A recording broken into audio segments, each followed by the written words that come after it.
I haven't spoken to you guys in a while. We've done a lot since the last time I spoke to you. We actually got our hoop house finished. Lesson learned, it's not as easy as we thought it was going to be. All the videos on YouTube show that they put up the poles, they put up the plastic, they wiggle wire it. My God, they're done in like 2 days. No, that's not the way it worked out for us. We put up the poles, and they were kinked. And so then we had to take them all down and rebend them again and put them back up. Then we put the plastic on, and I measured that too close to the number. So of course it was a little tight. Word of wisdom, if you're going to order, we ordered from Bootstrap Farmer. Excellent quality material. Got here quick. Packages was in perfect condition. But always give yourself like an extra foot of width. The length we were fine. I gave myself a little extra, and God forbid you're short, you just take a pole away. But if you make it too tight on the width, there's not much you can do. So we came within inches of being too tight to be able to put the wiggle wire on the sides.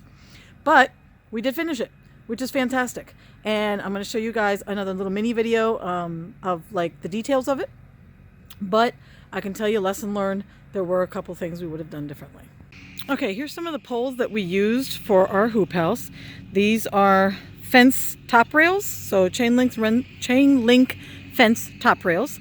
And we got our hoop bender from Bootstrap Farms.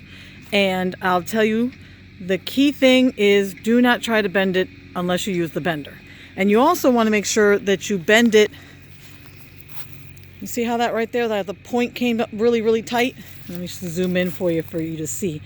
So the mistake we did was that we connected these, put a self-tapping metal screw in there, and then we put it through the bender, thinking we could save time by bending two pieces at once. Not a smart idea, because what happens is that little tip at the end of the pipe, you notice how these are a little thinner? That piece right there is more sensitive to bending than the rest of the piece. So what ended up happening was that it ended up bending on itself, creating a little point like this. And that did look kind of weird when we put it up on the hoop house, because all of them had this point, and I was concerned that that ridge that creates, you see how it has a little bit of an edge? That I was afraid was going to cut the plastic. So we didn't use this hoop. We took the other ones down, took them apart, and bended them at smaller increments. The other thing to be careful of too is that, see, I got a real nasty kink in this side, is that you could inadvertently, if you catch on a sharp edge, even with the bender, if you get too close to the edge of the bender and you put too much torque on it, you can end up kinking it like that, and there's no way you're going to get that undone. So now over to the hoop house. Let me tell you some things that we did right and some things we did wrong. So we framed out the side, and as you can see, we went ahead and framed out the side. So this is basically just an arch, right? So the metal arch, and then we put some cross beams of wood across the middle and then framed the door. And I actually got that door at Habitat for Humanity for $15.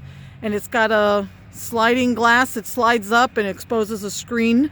So it's like a storm door.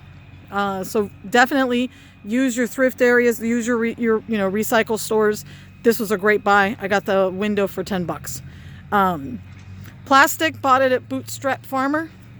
Excellent plastic. I mean, this stuff looks in great shape. It's not as taut, I guess, as I wanted it to be, but it's definitely, for our first hoop house, I'm impressed. What we ended up doing, let me show you a close-up of the actual poles. So we got the thicker fence post, the shorter ones, and we cut it in half. And I pounded this down into the ground. We were going to use the rebar, but then we decided that probably wasn't going to be a good idea since it's so windy in our area. So we piled this down about 2 feet into the ground. So what's sticking out is about another 2.5 feet. I think it's about 26 inches were sticking out. And then we took the fence post, top rail, like I told you, and we bended those so that it created the hoop. Now, the one thing, and you guys can definitely comment for the next one, give me some ideas, is where the two of these met, unfortunately, one slid in the other and it created a gap. And what we found when we drilled the pieces at the bottom was that there was water in this pipe, which had accumulated before we put the plastic on. And I also didn't like the fact that it had that sharp edge. So we just took some duct tape and just kind of covered the edge of the pipe that's on the inside of the plastic, just so that the plastic wouldn't have any chance of rubbing on it. I mean, once it's in place, it probably wouldn't have damaged it, but us manipulating it on and off and pulling it tight, and I was afraid we were going to tear it. The other thing that we ended up doing that we didn't think originally of doing was we had put in these eye bolts with little clips, and we were going to run a rope crisscross back and forth like some of the caterpillar tunnels. And we thought that was a great idea, except that we got here to the property and we realized that the plastic had basically gone all to one side. Thankfully, the ropes held. That's the only thing that kept it from flying far, far away like Mary Poppins. But we figured it was probably not going to be strong enough to do without wiggle wire. So I went ahead and bought the wiggle wire tracks and the wiggle wire. And I'll be honest with you, I even looked into possibly creating this same concept without buying it like from a true manufacturer of wiggle wire. And it was going to be more expensive. So I ended up buying this as well from Bootstrap Farmer, and it was the most, I mean, it was the cheapest, and it's solid. It's really good quality material. I recommend. Don't even try to, come up with your own wiggle wire homemade job. It's not worth it. It really isn't worth it. When I priced it, it turned out to be actually more expensive.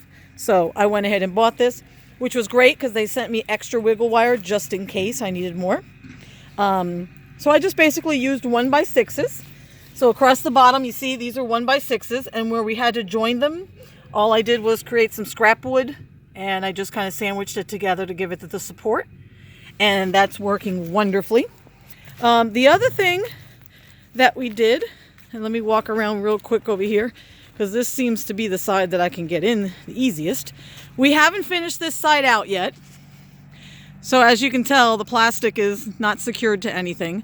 That square in the middle is going to be where we were thinking of putting a window, but then we realized in the summer this is going to get really hot even with the shade cloth on, and I'm going to have to put some kind of fan system. So we're probably going to leave that hole where the window is going to go and put an attic fan that has the shutters that will shut in the winter, and then we can open the shutters and run the fan, and looking to make that as a solar attic fan so that we have minimal electricity out here. All right, so let's go inside. Here's a couple of things that we did on the inside. To support the outside walls, right, especially with the door, because the door we cut, this stick doesn't go all the way across, so this board.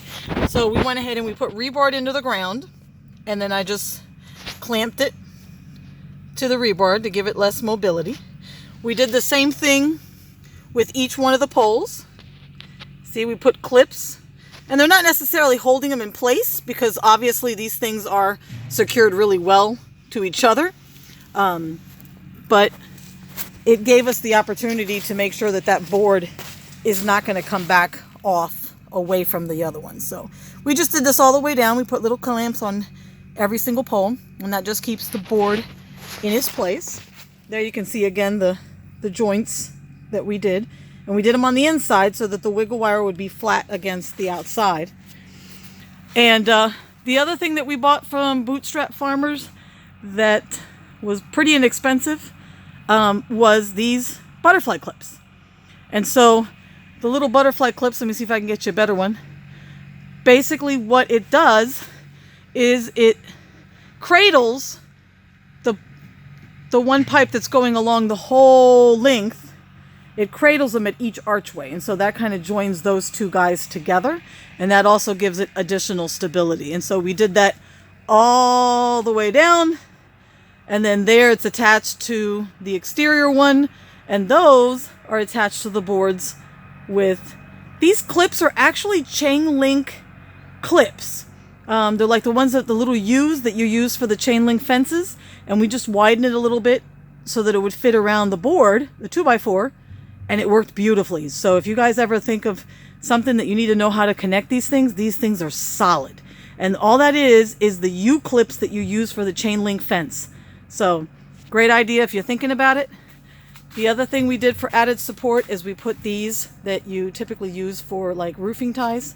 I've seen them on decks and things. Again, we did the same thing here. All this is it's a U-clip that goes around here, so it looks kind of like this. And you can find them where the chain link supplies are. And so we put it around the post, and then we bolted them into the actual wood. And these are put in with 3/4 inch metal sheet self-tapping screws. And so those are pretty solid. I mean, I'm not a thin person, and I can hang on this stuff, and this sucker doesn't move. So we are definitely hoping that, you know, here in North Carolina, we don't have a really heavy snow load. We might get a foot or two tops, thank God.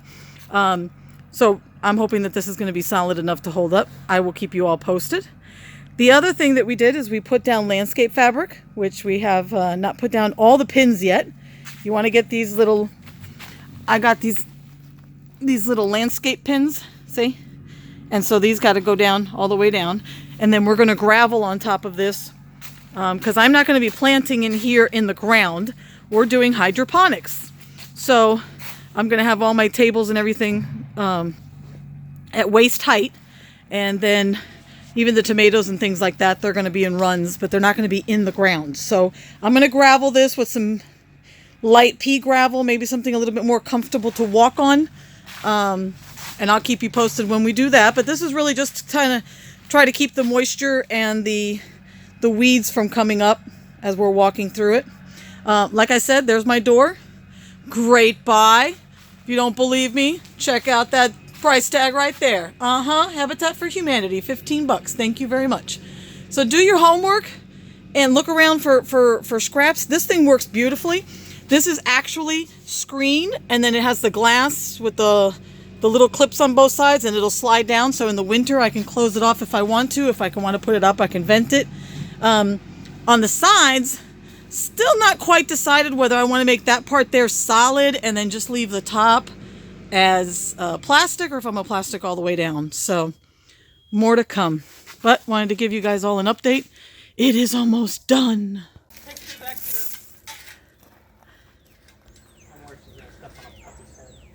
Yeah.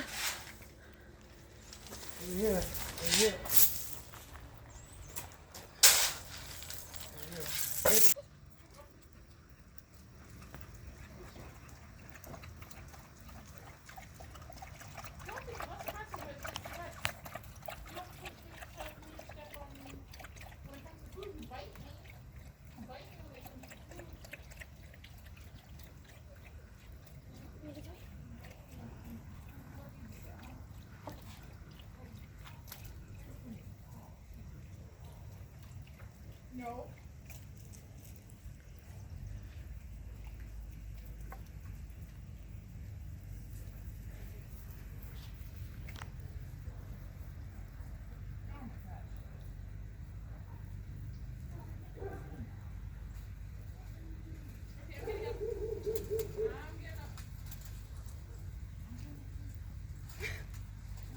Everybody's got to rub up on the fence.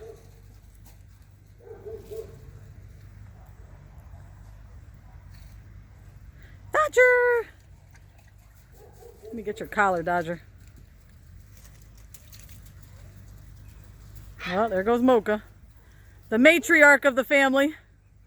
Come here, Bubba. Come here, Dodger. Come here, Shepherd.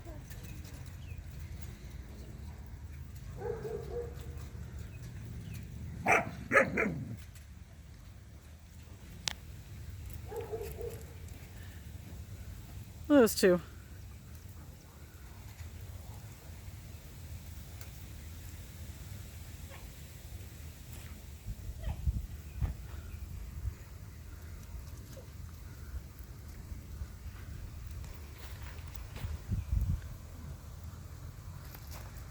Say cheese. Thank you. Here's my greenhouse. I love my greenhouse. Of course, when we first moved on the property, this was one of the first things I wanted to put up, was a greenhouse so that we could start growing during winter. Unfortunately, all this that we've pulled out has been the only thing that's grown in this greenhouse because I haven't had time to get back to it. We've had a lot of projects going on the farm with the animals and setting them up. But you see all this stuff that was growing on the outside that we've kind of weeded down, that was all growing on the inside. So I'm optimistic that if we can grow that much weed, then hopefully we can grow some food. So this little guy, we bought the plastic from Bootstrap Farmer. I did a lot of research online and they were really the best priced. And trust me, I looked everywhere. So just to give you a little rundown of, let me give you a little tour. So we have put down tarp, landscape tarp, to try to prevent growth. And it's worked pretty good in the middle. But as you see along the edges, that's going to be a challenge because we've had to dig all this up because there a lot of things were growing in from the outside. I mean, this place, we couldn't even walk in here. The pollen was horrendous. Kind of imagine all that, but like multiplied by 1,000. We put the hay in here, and word to wise for those of you that have never done hay before, if you put it down on landscape fabric like this, it will take moisture and it will get mold. So we're going to have to try to take these out and see what we can use of them, because the bottom started getting that flaky, you can see here, you see that flaky white stuff, that's mold, and the animals shouldn't eat that. So we're ready. I had all my pipes and stuff in here. We're going to have this as an aquaponics, deep water system. So I have most stuff ready to go. We have left that part back there is still open, and that's so that I can get my water jugs in here, the big IBC, I think they're called IBC, those big totes, those white totes. We got a bunch of those. And so like I said, the plastic, we got the plastic from Bootstrap Farmer, and we toyed with the idea of getting the kit, and it seemed like a lot of money. But in hindsight, it might have made more sense. So let me show you what we did. So we have the wood. Let me go over here, because over here it looks like we have less vegetation. Okay, so we put the wood across the bottom, right? So we have those are just 1x6s. And down here, what we did was we took a fence post. So this right here is just a galvanized fence post, and it's the thicker post. You know, the thicker posts that kind of go like at the edge, the main parts of a chain link fence. And so I cut those in half with a pipe cutter, and we drove them into the ground. I think they're in the ground probably about 18 inches. Then I did those little clamps that you use for fencing, and I attached it to the wood. Now this thing's pretty solid in the ground, and I did that on purpose this high because I wanted to get more height without necessarily having to buy another one of these posts. Now these posts are top rail post. I didn't go with PVC because a lot of people were saying that the PVC would degrade the plastic faster. So I went with fence rail. So these are top rail fence, like chain link fence top rails. And so there's two. There's one here, and then another one down that side. And so that fence post, that's the thicker post, I cut it in half so I was able to use it one on each side. So basically 3 different pieces of pipe for each arch. The other thing that you're going to have to get is these little butterfly clips, which I also got them from Bootstrap Farmer, but they were on back order. So give yourself time to pre-order them ahead of time, because you may have to wait on them. I had to wait on them, and I couldn't figure out a way to retrofit this. It's worth buying these. They weren't expensive, and I bought them in a big box, because you're going to need those to secure each one of the rails to the top of the top. The other thing that you notice is that we have like straps going down. A lot of people suggested that if we did these spans, if these spans here were pretty wide to keep the plastic, especially because it's not sealed in. I still have the door in the back and the door in the front open. If air got in here, it was going to push out and it could damage the plastic. So we ran rope crisscrossed around each one of the things. And so at each bottom, and I'll show you from the outside, at each bottom we put a C-clamp, and the rope is just looped through the C-clamp and then back up again. And we just did that over and over, back and forth, the whole way back and forth. The ends, we obviously had to put wood on the ends. This side over here, I left this opening because we're going to put in a fan. You definitely have to have air movement. It is about 50 degrees outside, and I am cooking in here. It's got to be at least 90 degrees. So in the winter, fantastic, because you're going to stay at tropical temperatures. In the summer, I'm going to have to buy a shade cloth because this sucker is going to just basically boil whatever I have cooking in here. Since I'm doing the deep water systems, and I'll show you more videos when I get that set up, the water is a great regulator of temperature. So it's going to help keep the heat overnight when in the winter, and it's also going to help cool it down during the day. So I'm going to be keeping track of temperatures and to see how well, because I did put this out in the middle of the field, and so there's no shade at all around it at all. This is in plain sun. That door, reuse, recycle. I bought that at the Habitat for Humanity. It was literally a $10 door. Actually, I think the number's still on there. Maybe not. It was a $10 door. It's basically a storm door. What I would do differently is I need to put something on this door so that I can, and I'm thinking maybe like a screen door, you know, those screen door actuators that you can lock. So that way I can keep it open. I lock it in place and it won't move. The other thing is that it's missing is a little chain up here to keep it from swinging open. So that definitely going to have to do that when we get this sucker up and running. But other than that, it's pretty sealed through. Now, here's another little tip. With the plastic, I didn't pull it completely tight across the front because I didn't want to have a lot of waste. And this was my first greenhouse, so I wasn't real sure how to do it. So I pleated this. If you can see, I pleated it to kind of pull it tight. But the problem with that is then I created these pleats where bugs get trapped. And so, hindsight, I wouldn't do that again. I would pull it tight, even though making the curve, it's going to look kind of weird to pull it, you know, kind of diagonally. But I would definitely pull it tight as opposed to doing the pleats. The bottom, not so bad, because the bugs don't get down there, but definitely up here, they're getting trapped. And there was bees trapped in there as well and making nests. So definitely not the greatest idea. So that's my greenhouse in a nutshell.